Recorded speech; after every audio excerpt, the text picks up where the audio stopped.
I want to talk a little bit about our spiritual resilience in terms of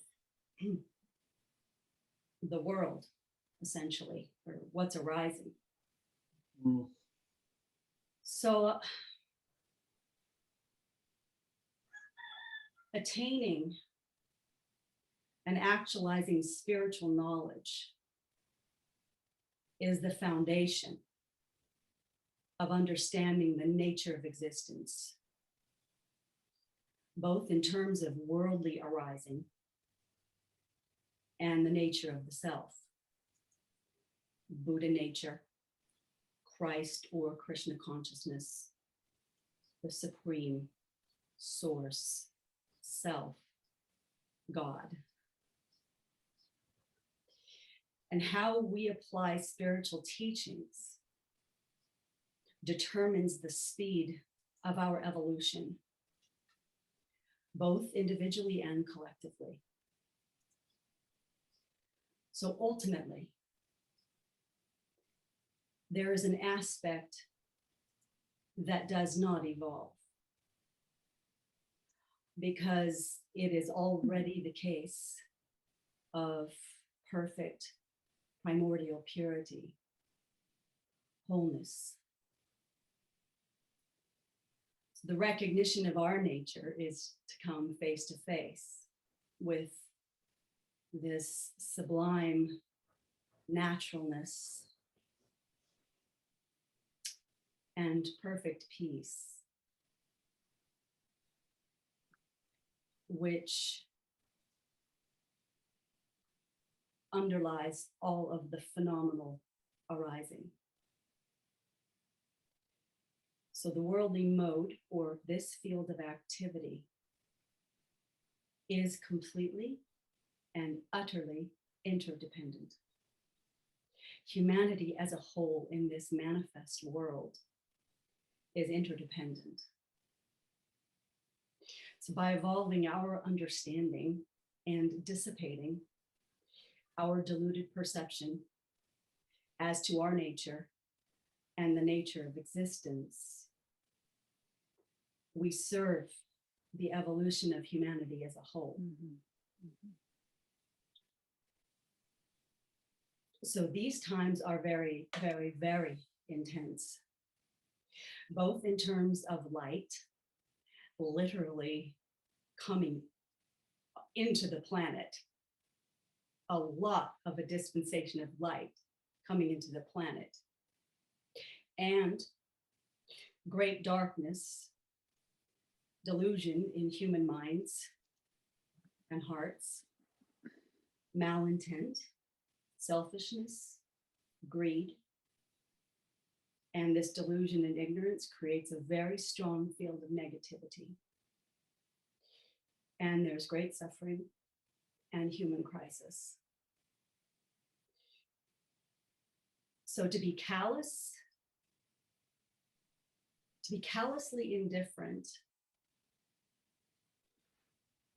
or to be emotionally indulgent about it, are both modes of ignorance and are essentially deluded. So to be awake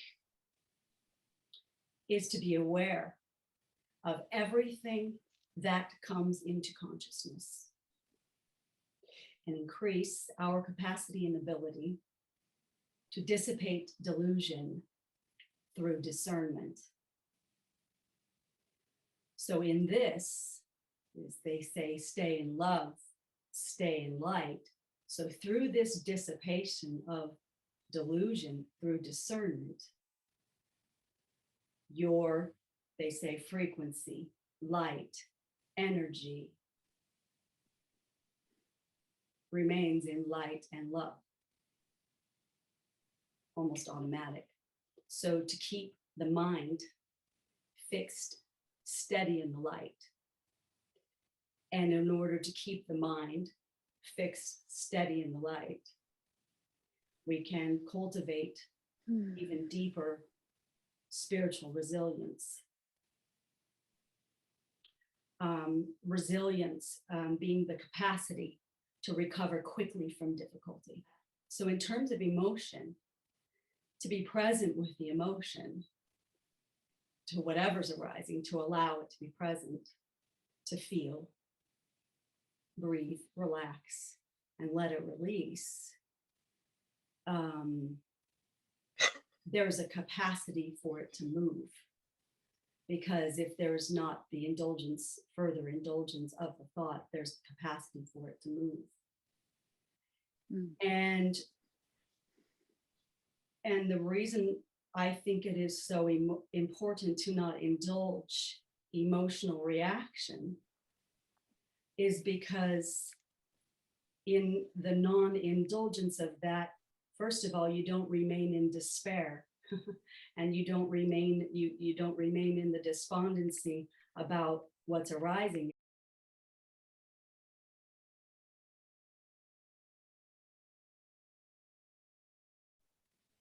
There's two actions, I think, of resilience.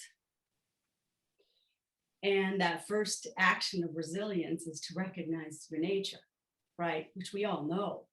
Everybody sitting here knows their nature. We all know our nature.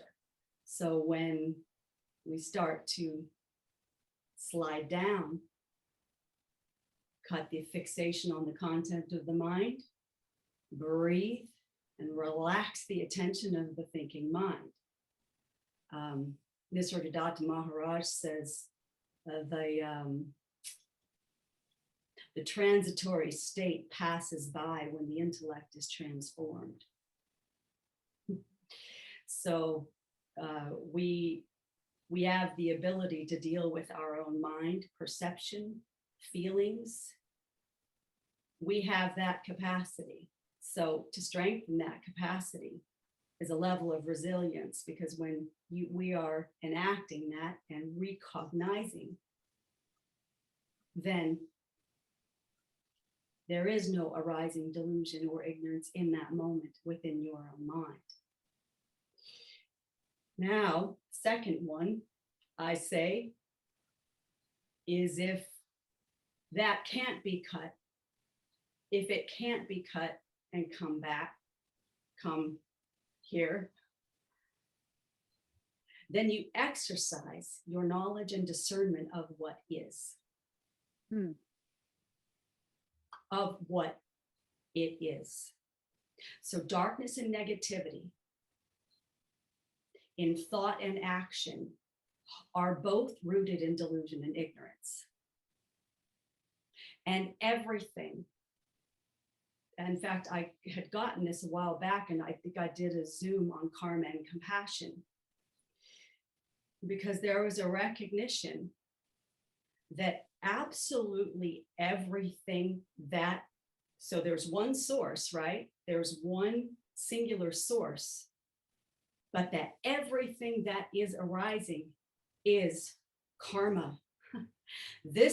So in the knowing that this is karmic ripening, individually, connectively, collectively, community, worldly, community, planetary, this is karma. And in knowing that,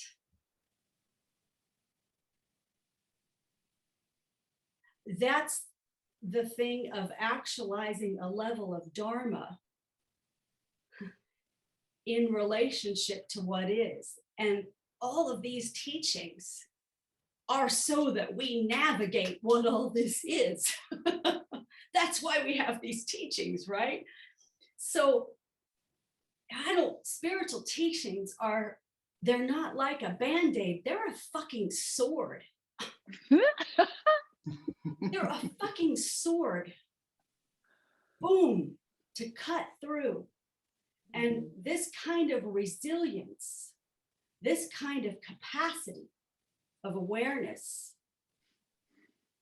is what is going to make the shift. Yes, to remain in light and love, and simultaneously cut the movement of the ignorant mind that is deluded by it. And that is a really tall order. It's constant, you know.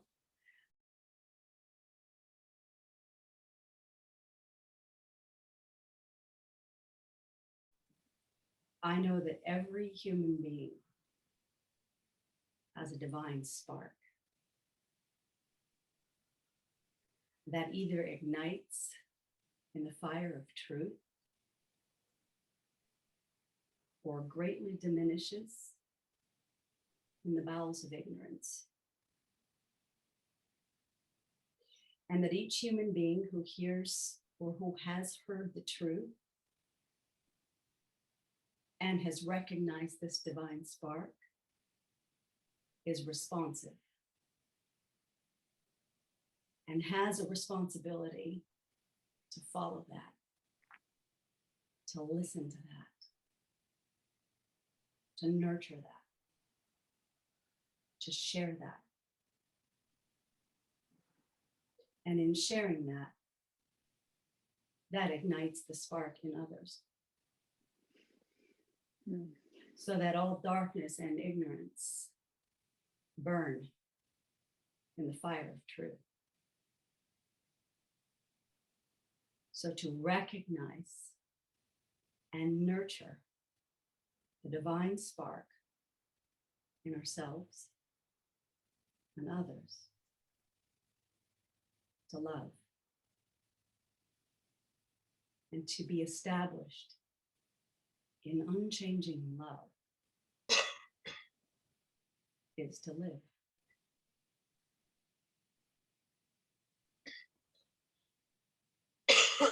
And so that's my expression today is, may we be resilient. May we constantly recognize our nature and the nature in others and nurture that kindness, generosity, patience, tolerance. And by enacting goodness, simple goodness, we free ourselves. And we open a space for freedom in others. And